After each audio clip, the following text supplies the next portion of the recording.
Speaker Phelan dropping out means that the House could become more conservative, which means more conservative legislation reaching Governor Abbott's desk.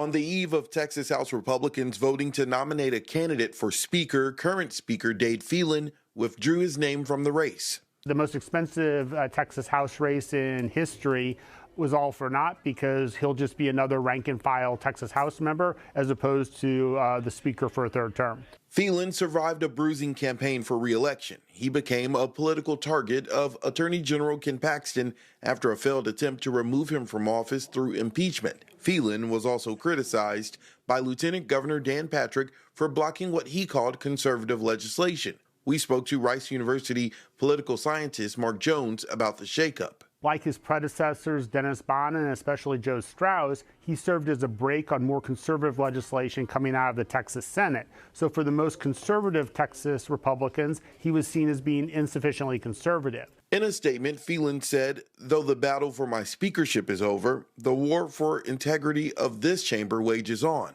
and we will win."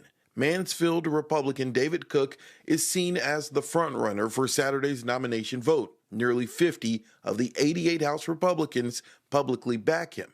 This week, Phelan allied North Texas Representative David Spiller through his support behind Cook. Jones said the biggest winner in this is likely Lieutenant Governor Dan Patrick. He now has removed one of the principal obstacles to him passing his conservative legislative agenda. Phelan recruited former Governor Rick Perry to rally Republicans behind him, but it was not enough. The Texas GOP is pushing for no Democrat committee chairs in the House, something multiple Republican speakers have allowed in the past. Overall, I think this is going to signal that we're going to have a more conservative Texas House than was the case in the previous sessions, which means more conservative legislation coming out of the Senate will not be blocked in the House, as was the case during 2023 and 2021.